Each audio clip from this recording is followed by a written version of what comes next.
наука, почитувани колеги пратеници, пред нас е предлогот законот со кој директно се поттикнува развојот на младите таленти и се создава системска поддршка за оние кои вложуваат во знаење, наставниците и нивните здруженија.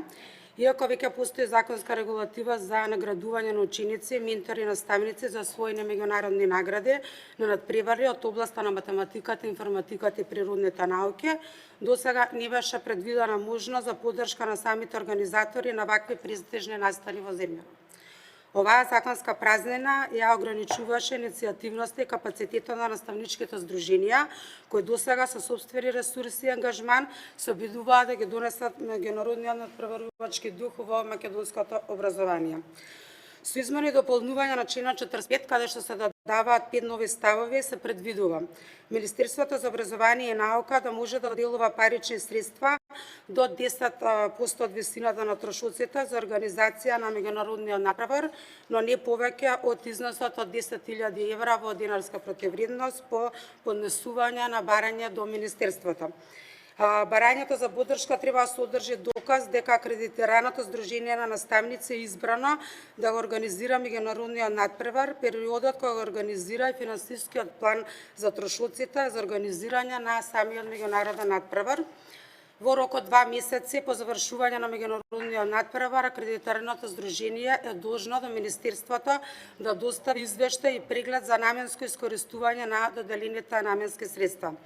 Ако доделените средства не се искористат за целост или се искористат ненаменски, спротивно на финансискиот план, здруженијето е должно да ги врати во бюџетот на Министерството во рок од 2 месеци по завршување на меѓународниот надпревар. Има тука и други законски осогласувања. Во член 2 од предлог за изменување и дополнување на Законот за основно образование се заменува поимот овластени општински инспектори со општински просветни инспектори, со кој се врши согласување со Законот за инспекцијски надзор. Во член 3 се блиша членот 163 од Законот за основно образование, за да се избегне преклопување на надлежности и да се поедностави контролниот механизам. Член 4 се врши техничка редакција во членот 57 став 2, каде што се брише изразот согласно овој закон. Со членот 5 од овој предлог се уредува влегување во сила на овој закон. Важно е да знаеме дека во овие измени и дополнувања нема нови финансиски трошоци, односно средствата ќе се разгледуваат во рамките на веќе одобрениот буџет на Министерството за образование и наука.